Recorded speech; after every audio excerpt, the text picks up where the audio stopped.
how do you recognize that there's some fraud? So I was fraud prevention manager in Mumbai, so I definitely saw some fraud. So your preparation is going to be key in order for you as a genuine student to appear genuine. Because if you're not prepared, you can maybe appear that you're not a genuine student. And at that point, because the officer doesn't have time, instead of allowing you the chance to explain yourself, they're going to 214B you, because the reality is there is a lot of fraud. If the officer wants more information about your program or background for some additional checks that they might want to do, so they might just 221G you and request that you send in your resume. If I'm not in like top 50, the rank of the university will affect my chances of F-1 visa interview, because there is so much misinformation about this.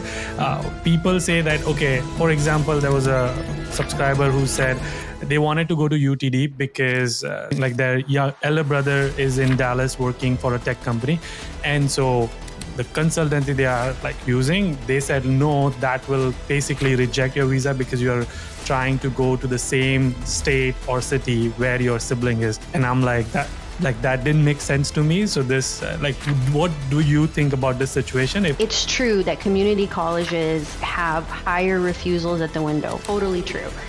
But the reason may not be what we assume.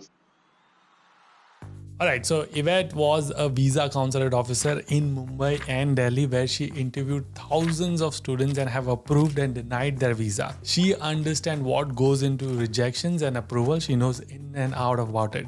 So this video is divided into two parts. First part is all about the myths of a F-1 visa. Second part is going to be how to avoid rejections. We'll probably do more videos if you have interest on this topic and if you have more questions which were not answered in this video. And finally, I also wanted to let you know, Yvette and I are hosting a 2-hour-long masterclass where she will go through ins and out about F-1 visa. We will have plenty of time for Q&A and make sure every single question gets answered if you attend that masterclass, and you can ask directly to her about your specific situation. We might even do some on-spot mock interviews as well. So if you are interested, please check the link that is in the description. And now I'll let you enjoy the video. Thank you, Yvette, for doing this. It really means a lot. I'm so excited. You are back, and I also feel like I have a privilege to talk to former visa officer who has been on the other side of the window and can give us like secrets. Like, this is how we think about a candidate or a profile or something like that. So today, like, I want to talk about all the myths people have like of F-1 visa, and like there is so many questions I got on my Instagram that, hey, can you ask this, can you ask this? So hopefully we can answer all of them, and then obviously we'll keep talking. So again, thank you so much. But before I get started, do you want to do a quick intro? Sure. Thank you so much for having me, Yudi. I found you. I don't know if you told your audience. I found you because I saw that you did a video at Consulate Mumbai with my friend Emily, who was a diplomat at the time, and I was working at the consulate as well. So I worked for 5 years at the embassy in New Delhi and then Consulate General Mumbai, and now I do visa interview preparation. So thanks so much for having me, and I can't wait to get into some of these myths.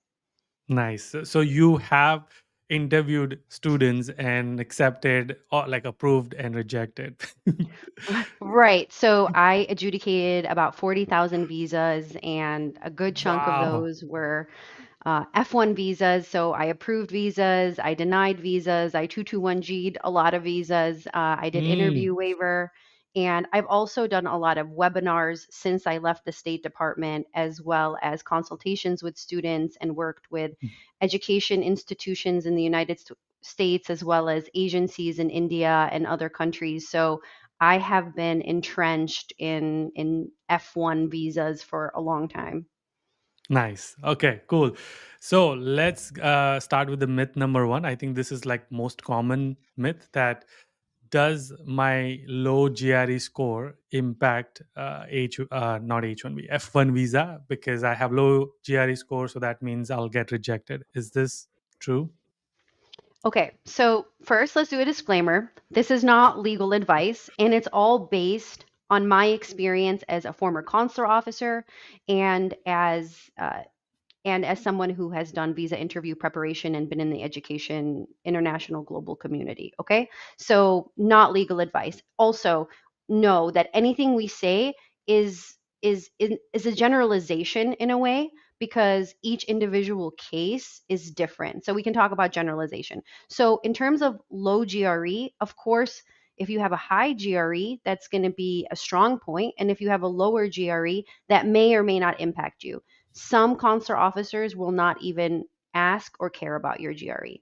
So in Mm. this episode, I'll try to talk about the 9FAM. So 9FAM is what the Foreign Affairs Manual, the policy that guides visa officers, what it says, and then the reality. So in reality, we are not supposed to be adjudicating based on low GRE, because once you get the I-20, that means you are qualified for the institution that has selected you. And so you're not Mm. supposed to be reassessing those qualifications at the window necessarily. Of course, officers do that, but it clearly highlights in the policy that a low GRE is not a basis for disapproving the visa. So I'm assuming that because we just talked about GRE, that also applies to GPA, which is like their score during your bachelor's if they are going for masters. Is that like also kind of true in this case where they've already gotten an I-20, so their low GPA does not really impact F-1? Yes, so they've already gotten an I-20. Based on the policy, you're supposed to assume that short of fraud, they are qualified for that program. So regardless of that low GRE, regardless of that low GPA, that institution has assessed the academic credentials of that student. And so technically, if you're following the policy, unless you think that there is some sort of fraud, you are supposed to take the I-20 at the face Hmm. value.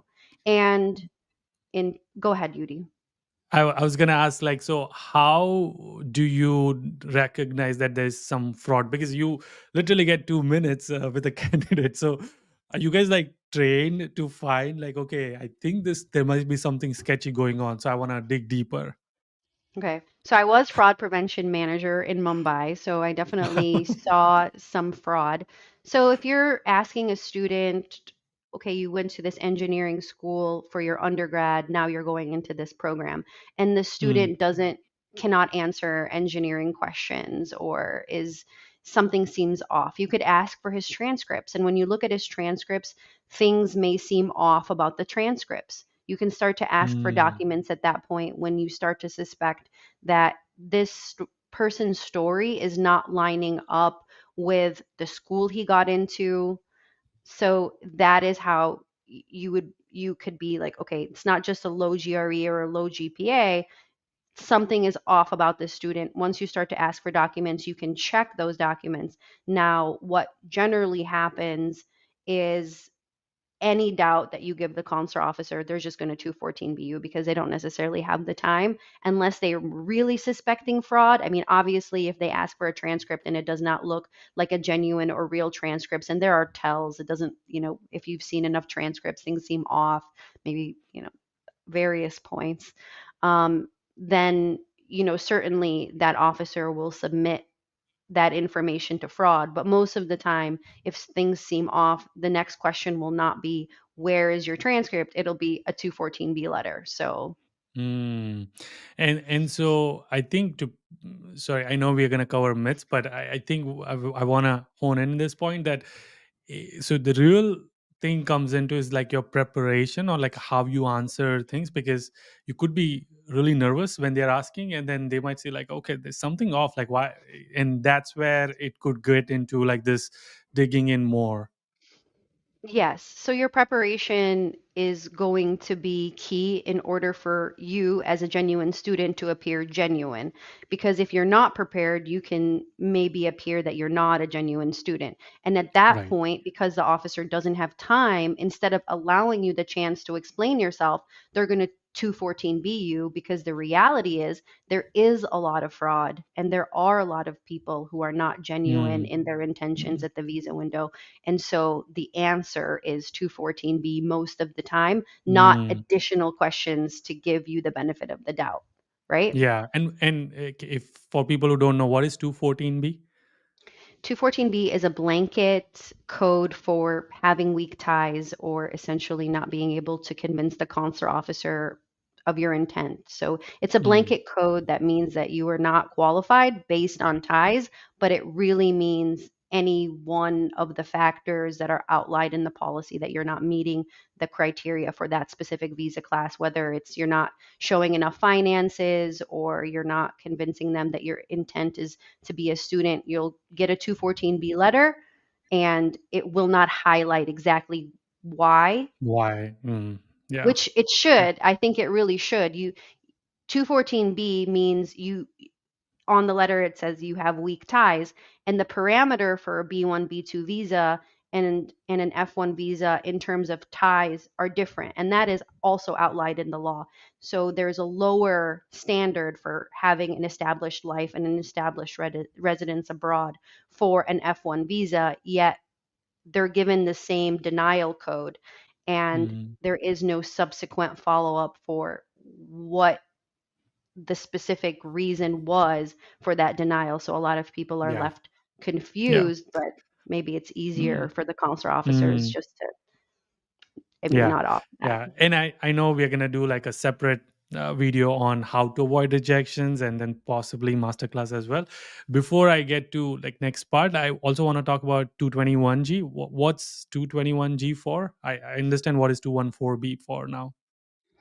Right. So 221G is technically a refusal, but it's really used for administrative processing. I say technically a refusal because your case can stay in 221G forever if you don't submit the additional documents that the consular officer is requesting, or 221G can also be for the officer to look into your case a little bit further. They may not ask you for documents. So in the case of students, 221G can happen if the officer wants more information about your program or background for some additional checks that they might want to do. So they might just 221G you and request that you send in your resume. That's Mm. one thing that could happen for a student. Second is SEVIS. If you don't have your SEVIS receipt at the window and they're not seeing the SEVIS receipt in the system due to a glitch or maybe because you didn't pay it, they may Mm. 221G you and request that you submit your SEVIS receipt. These are the most common reasons Yeah. for Yeah. 221G. Yeah, on a student Yeah. level.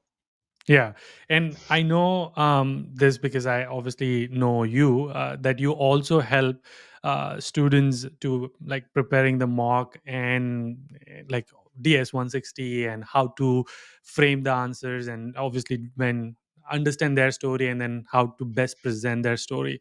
How can they like reach out to you if they want to? Sure. If you want to have a one-on-one session with me, you can go on my website, udetivisa.com, and you can check out the pricing page and book a consultation with me. You can also email me, yb@udetivisa.com, if you have any follow-up questions about how to book a one-on-one session. Nice. And for those of you who do end up getting it, I think you can use the code UDJ25 and you will get $120 off, which is a lot. So Yvette is kind enough to provide this for just UDJ squad. So that's awesome. Thank you. Um, Now let's back. I do want to talk about more myths, which is I think this is similar to low GRE, low GPA. Now it comes to backlogs, which is like I failed in a couple of subjects during my bachelor's. I did pass them eventually, but I have like, 10 backlogs or 15 of them. How does this impact my F1 visa, or because of that, I will get rejected? So, again, not all officers will ask about your backlogs. I hope that if you have 10 or 15 backlogs, you get lucky enough to get with an officer that's not going to ask you about those backlogs. So, if you're telling me that you have 10 or 15 backlogs at the visa window, that definitely will be a weak point in terms of my adjudication, but I do look at the student as a whole and say they are saying to me, I was mechanical engineering major, my coursework was really tough, I had 10 backlogs, however I cleared them all and I ended up doing really great my last year. So UD, Mm, and we've talked about this, it's about framing. You don't have to let your low GRE be the end all, your low GPA, or even your backlogs. Focus on your strengths. Try to pad your weaknesses as best you can. And that's what we work on during our one on one consultation. That's why a consultation with me, if you are having doubts or if you have a refusal, is important and will help, is because I can help you frame some of those weak points. And everybody has strengths. You've obviously proved that you can have that I-20. So framing, it's mm. going to be Yeah. Yeah. honesty, but Key. framing. Right. Yeah. Yeah. Yeah. Yeah. I remember, like, obviously I don't know when that video is gonna go live, but my parents and my brother got B1 B2 visa, and we did the consultation with you. And I remember before and after of that, how my brother was answering the question, and then how you helped us like reframe some of that. Is the same information, but just like how to present it differently. Like you said, like everyone has a strength, but how do you present that strength is like the key. But like I think there's another myth that a lot of people have is ranking of the university, that if I'm not in like top 50, the rank of the university will affect my chances of F1 visa interview. I don't know how true is this, and like if you can shed the light on like in general universities. So the officer is adjudicating you based on your intent on being a student. So you have to prove to the consular officer that your intent is to be a student. And the policy says that the institution does not matter as much as why you want to go to the institution. It's literally written in the guiding policy for a consular officer. And that is a common sense thing that I see at the window. Why you're selecting the institution is more important than the institution itself. However, Mm, if you're going to high ranking institutions, you have a lower bar at the window. The officer already has a very positive view of you because you have mm, hurdled maybe the GRE or higher admission standards. So mm, that's where those things come into play. So I would say really positive if you're going to a top ranking school. And then for everybody else that's in the middle, talk about the reasons of why you're selecting that institution on a personal level. Now, there are some universities that have had lower reputations at the visa window. Not necessarily about ranking, but maybe there's been a lot of students going to that universities that are not genuine students, or they're not as good of students, and or there's just an influx going to this mm, specific school that doesn't make sense for consular officers. Maybe many agencies have been pushing that institution. They're not really filtering the quality of student. And mm, so that institution unfortunately gets a bad rap at the window. Now, you mm, can still do your best to discuss that institution, but be weary if you know that a school has that reputation. It's taking absolutely everybody. People who went there that transferred out immediately, or people who went there and then just left the school altogether. Don't think that reputation at the visa window doesn't matter, because it does, because we start to see patterns. So that mm. is my Yeah. word of caution. Right. Yeah. Yeah. Yeah. I mean, I'm taking example of Chico State. That's where I went. It's not like super high ranked university. Uh, I think the visa officer asked me, so why Chico? I didn't know at that time that Chico State was known as a party town, or like it was a party school. So I explained my reasoning, like the program and the professor that I really wanted to take the web course. And so he's like, oh, so you're telling me you're not going for parties? So he was like, in that he knew about the university. And I was like, yeah, I was very like, I was stumped at that time. Like, why is he talking about party? Because I didn't even know that it was known as a party school. So so they do have like, so visa officers do have some understanding of the universities, but that does not mean if it's not like super known university, that just like they're gonna reject you just based on that. It's your reasoning, like why you are choosing that university. Yeah, and And again, I yeah, go ahead, Judy. I was saying again, that comes back to your preparation of like why did you choose this university, is probably what's going to help officer understand. Exactly. And niche schools like Chico State is definitely not making the ranking of being seen at the visa window so many times and having questionable applicants come to that school. It's a very niche boutique name that you maybe hear once every year. So that's definitely not going to hurt you because it is going to pique the curiosity of the consular officer, Mm, and they mm, may Google Chico State and see what's going on with Chico State, or if they're from California, maybe they know where that is. So my question to you, Yudi, is how did you hear about that school? Why did you end up going there? okay. I mean, if you're asking me, Yeah, I'm I heard. asking. Yeah, there was an education fair, so that's they were there in person, and I met them, and there was like professor who I spoke to, and they talked about the program at that time, the computer science program that I was interested in. That's how I heard about them, and there was also an international student officer who I spoke to and asked about international students. So anyway, like that's how I would have said, like how I found out about the university. So I, like, it's not random. I actually met them. So that's how I learned about it, and then I did more research on like what is that university and what the town looks like and all of that. And why did you end up picking it over other universities? I mean, I know you mentioned the professor, but like what was like maybe a couple of the deeper reasons why you picked Yeah, that yeah. school? For me, so Mhm. I had also given this reason. I don't know if that's what got me the approval, but I had said, so when I was talking to international student officer during that education fair, she mentioned that there's like 6 to 10 Indian student, and that piqued my interest because I want to explore other cultures and also represent my culture on the campus. So like Mhm. it was interesting for me that there's not a lot of like Indian, and I don't want to go from India to India. Like I want to explore and the culture. So that was one of the other reason that I picked as well. So I think that, and then I talked about the professor and the course. Did you mention that reason at I the did. visa window? It's an Yeah. awesome reason. Why it's so awesome. So a lot of students mention professors, and in my webinars I talk about not mentioning professors because so many students will mention a professor. But you mentioned a professor, but then you gave them this amazing reason that I've never heard before. I've never heard an Indian student at the window say, there are no Indian students, and so I want to experience the different cultures in like a Chico State. Like, so if you would have said that to me, I would have approved you too because it sounds so genuine and so personal. Mhm. So I definitely think that answer was a winning answer. Yeah, yeah. Now don't copy paste this answer. Make sure it is genuine because I feel people they like just copy paste it. So make it Mm, your own story, whatever yeah, that may be.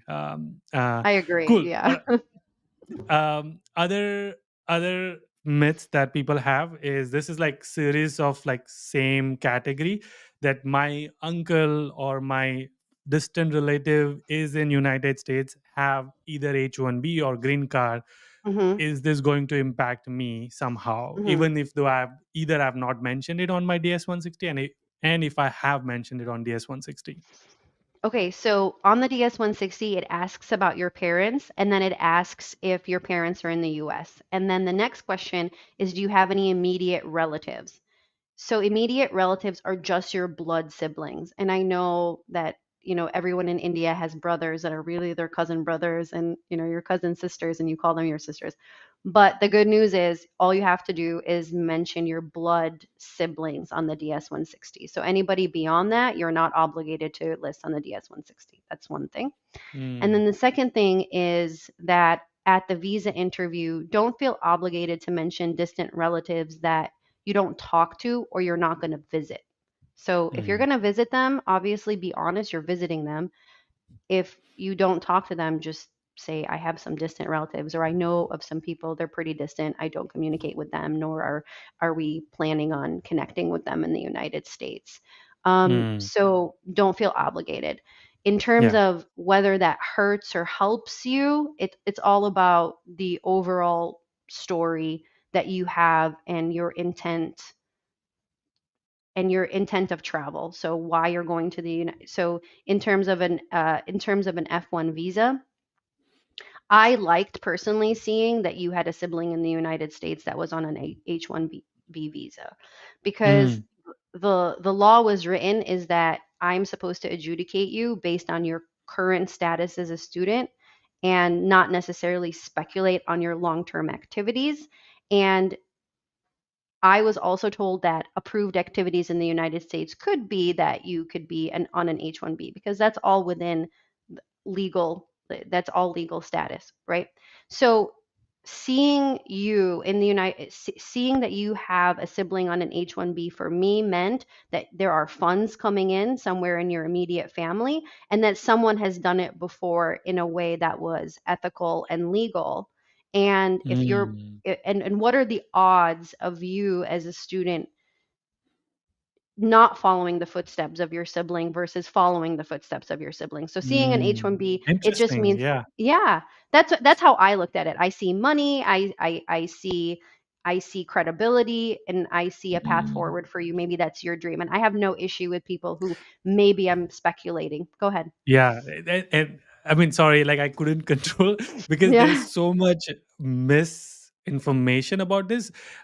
People say that, okay, for example, there was a subscriber who said they wanted to go to UTD because their sibling, like their young elder brother, is in Dallas working for a tech company, and so the consultancy they are like using, they said no, that will basically reject your visa because you are trying to go to the same state or city where your sibling is. And I'm like, that didn't make sense to me. So this what do you think about this situation if they were to choose the university where their sibling is? I would say be honest. This is where honesty comes in at the visa window. I mean, obviously, if your brother has claimed asylum in Texas, that would be a red flag. I Yeah. still think you should talk about you and being honest and your intent, and maybe at that point consider, if you want to go to the same state exactly, and maybe be more strategic in picking another city. But again, it'll go to your level of preparation. But having an H-1B in Texas and talking about your intention, focus on the school, why you selected that school, and your future plans, and have some solid future plans for what you're going to be doing back in your home country. Every student should have that, because OPT, CPT, and an H-1B is not guaranteed. So sorry, long answer. My point is you can be honest, and I think that the consular officers, there's no hard and fast rules. It's all based on your presentation of Hmm. of the scenario, if that makes Yeah, sense. and similarly, if their brother or their parents, which would be weird, I don't know if that even occurs, but they have green card, and would now does that change the story? Like if let's say if I have a green card and my brother is trying to come on F-1 visa, maybe not the same city but different university, how is that look like? Does that mean like you have an immigrant intent, or like how does that?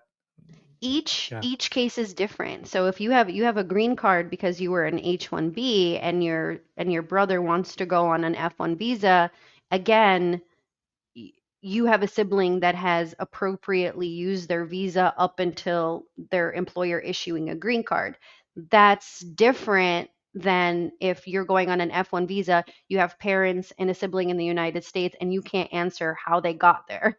So Mm, it really mm, depends. So it's mm. definitely, again, like a case by case scenario on that.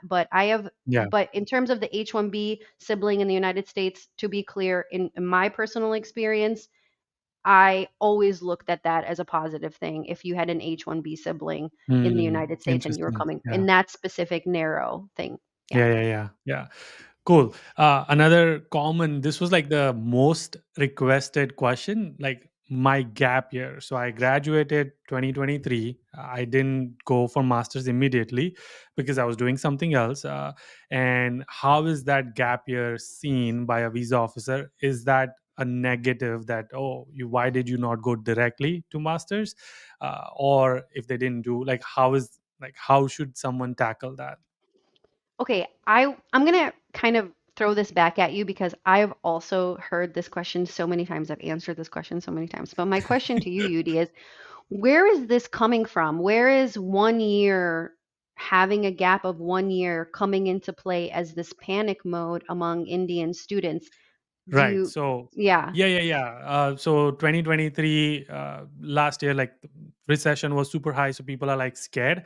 They don't want to come right now. So I'm like, I'm going to defer it to 2024. And meantime, maybe I'll do like internship, some research, something.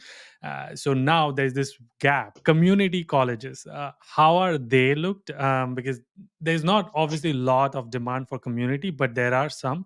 So are they seen again, like what's the perception, like if you are doing a going to community college and then potentially going to do bachelor's?